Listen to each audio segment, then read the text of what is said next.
এক একটা ঘরে ঘরে ঢুকু দোরে টেন্ডার যাবো।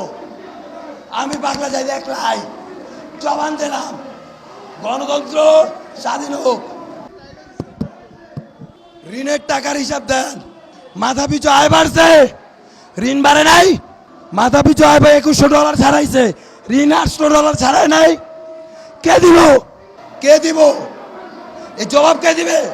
সরকার। আপনি আপনারা পদ্মা সেতু করেন, এত সুন্দর ব্রিজ করেন, জনগণের টাকা ফেরত দেন, ঋণ খেলাপি ধরেন। আলটিমেটামে আসতেছে আমি পাগলা জাহিদ, সারা বাংলাদেশে 7 মাসে 60টা ঋণ খেলাপি অ্যারেস্ট করবেন, তাদের টাকা জনগণকে বুঝাই দিবেন। সয়াবিনের জায়গায় সরিষার তেল দেন, সমস্যা নাই। ঋণ খেলাপির টাকা আনেন, আমার টাকা দিয়ে ওর বউ বাচ্চা বিদেশ যাইব, আর আমার বাচ্চা না খায় থাকবো? আর কথা নাই, বাকি কথা পরে হইব। আজকে যে কমো, এই জন্য আপনার অঙ্গ সংগঠন আমাকে বন্ধ করে দিছে। বাক বন্ধ। আমরা বাকরুদ্ধ করে রাখতে দেখেন, ইচ্ছাকৃত। কেন? আমাদের বলার অধিকার নাই? আমরা নাগরিক না? আমাদের টাকা আপনি চলেন না? আমাদের টাকা আপনি চলেন না? জবাবদিহিতায় আসেন, নিরপেক্ষ সরকার দেন।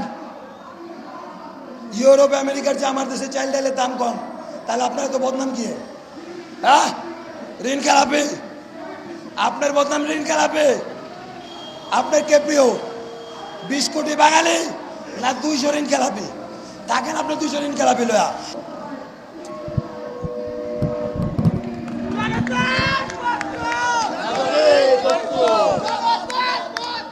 নাগরিক ঐক্য,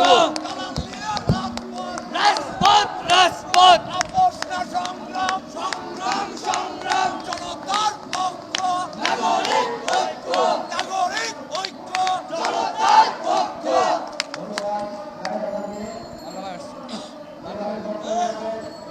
নাম ঠিক করেন, নাম ঠিক করেন। পাগলা জাহিদ, জাহিদ হোসেন বলেছেন আবার।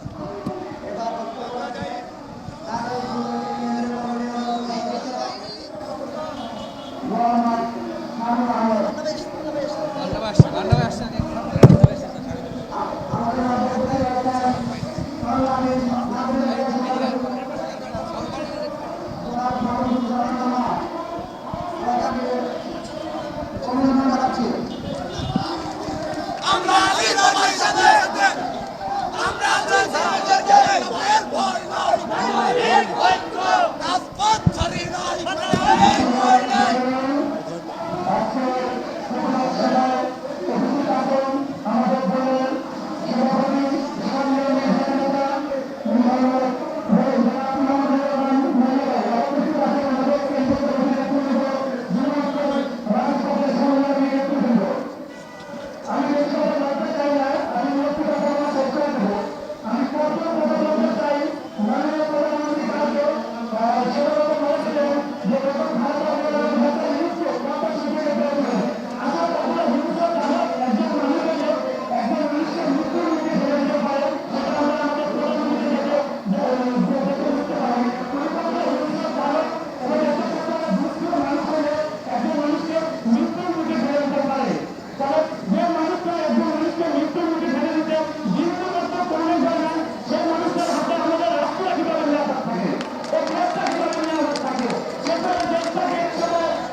দেখেছি আমাদের রামপুরার এই দিকে যখন আগুন লাগলো, বাসে আগুন লাগানো হলো, সেখানে মামলা দেওয়া হয়েছে সাধারণ শিক্ষার্থীদের উপর।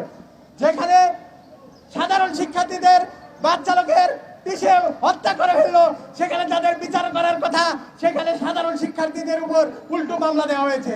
আমরা এখানে অন্য জায়গায়ও অনেক ঘটনাতে দেখেছি। আমরা ডাকসুর হামলার কথা 1 বছর হয়ে গেছে, আমরা ইতিমধ্যে ডাকসু হামলার 2 বছর পূর্তি অনুষ্ঠান করব। সেখানে ডাকসু হামলার ক্ষেত্রেও আমরা দেখেছি যে যখন আমাদের উপর হামলা করা হলো, সেই হামলাতে সকলকে দায় মুক্তি দেওয়া হয়েছে। আমি এই জন্য বারবার বলছি, এই সরকার উদুর পিণ্ডি বুদুর ঘাড়ে চাপানোর দায়ে সবসময় ব্যস্ত। আজকে যে আমরা 3 দফা দাবিতে দাঁড়িয়েছি, আমি এই 3 দফার দাবির পক্ষে, গণ অধিকার পক্ষে থেকে এই 3 দফা দাবি বাস্তবায়ন অতি দ্রুত দাবি করছি, না হলে রাজপথে আরো কঠোর বিক্ষোভ আন্দোলন ঘোষণা করা হবে। ধন্যবাদ সবাইকে। ধন্যবাদ সংগ্রামী জনতা। এ পর্যায়ে বক্তব্য নিয়ে আসছেন বাংলাদেশ গণ অধিকার পরিষদের যুগ্ম সদস্য সচিব জনাব মশিউর রহমান।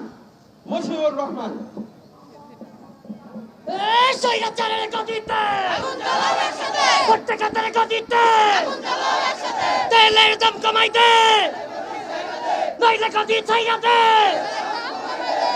সংগ্রামী বন্ধুগণ, আপনারা জানেন বাংলাদেশ গণ অধিকার পরিষদ গঠিত হবার পর থেকেই আমরা দেশের গণমানুষের অধিকার আদায়ের জন্য বারবার রাজপথে এসে আন্দোলন করে যাচ্ছি বন্ধুগণ।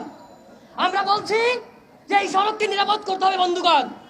আপনারা দেখেছেন সেই 2018 সালে যখন নিরাপদ সড়ক আন্দোলনের জন্য যখন আন্দোলন হয়েছিল, তখন ছাত্রলীগের সন্ত্রাসীরা শিক্ষার্থীদের উপরে হামলা করেছিল বন্ধুগণ।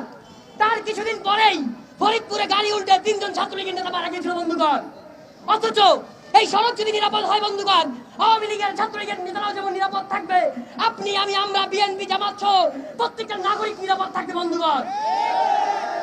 আজকে এই যে গণপরিবহনের ভাড়া বেড়েছে বন্ধুগণ, আজকে এর প্রভাব শেখ হাসিনার উপরে পড়বে না বন্ধুগণ, আওয়ামী লীগের কোনো নেতার উপরে পড়বে না বন্ধুগণ, আপনার আমার সাধারণ জনগণের উপরে পড়বে বন্ধুগণ। সুতরাং আপনাকে আমাদেরকে কথা বলতে হবে বন্ধুগণ। আজকে দেখেন এই ভোটারবিহীন সরকারের লাইসেন্স নাই, সেই লাইসেন্সহীন সরকারের আজকে যে মন্ত্রণালয় রয়েছে, প্রধানমন্ত্রীর কার্যালয়ের যে গাড়ি চলে ঢাকা শহরে, সেই গাড়ির লাইসেন্স নাই বন্ধুগণ। আজকে পুলিশের গাড়ির লাইসেন্স নাই বন্ধুগণ, আজকে সচিবের গাড়ির লাইসেন্স নাই বন্ধুগণ, আজকে চিত্রনায়কদের গাড়ির লাইসেন্স নাই বন্ধুগণ। তাহলে এই বাংলাদেশে কার গাড়ির লাইসেন্স আছে বন্ধুগণ? এই বাংলাদেশে আপনি আমি আমরা সাধারণ জনগণ, আপনার আমাদের লাইসেন্স আছে। আপনাকে আমাকে লাইসেন্স দিয়ে চলতে হয়, না হলে মামলা খেতে হয়। লাইসেন্স থাকার পরেও আপনাকে আমাকে মামলা খেতে হয়, অনেক সময় আপনাকে আমাকে গাড়ি পুড়িয়ে দিতে হয় বন্ধুগণ। কিন্তু আজকে দেখেন এই রাষ্ট্রপতি শেখ হাসিনার লাইসেন্স নাই, কিন্তু কয়জন মানুষ প্রতিবাদ করছে বন্ধুগণ। এই লাইসেন্সহীন সরকারের বিরুদ্ধে আপনাকে আমাদেরকেই দাঁড়াতে হচ্ছে। সুতরাং এই আমি ফ্যাসিবাদী লাইসেন্সহীন সরকারকে যতদিন না পর্যন্ত আপনি আমরা পদত্যাগ করতে না পারবো, যতদিন পর্যন্ত তাদের পতন না ঘটবে, ততদিন পর্যন্ত আমাদের সংগ্রাম শেষ হবে না বন্ধুগণ। বাংলাদেশ গণ অধিকার পরিষদ গণমানুষের কথা বলে, এদের সাধারণ মানুষের কথা বলে বন্ধুগণ। সুতরাং আপনাদের কাছে অদূর আহ্বান থাকবে, আপনারা সবাই বাংলাদেশ গণ অধিকার পরিষদের পতাকা তলে আসবেন। নিত্য প্রয়োজনীয় পণ্য সহ বাংলাদেশের গণমানুষের অধিকার আদায়ের প্রত্যেকটা লড়াই, প্রত্যেকটা সংগ্রামে আপনারা আমাদের পাশে এসে দাঁড়াবেন। ধন্যবাদ সবাইকে।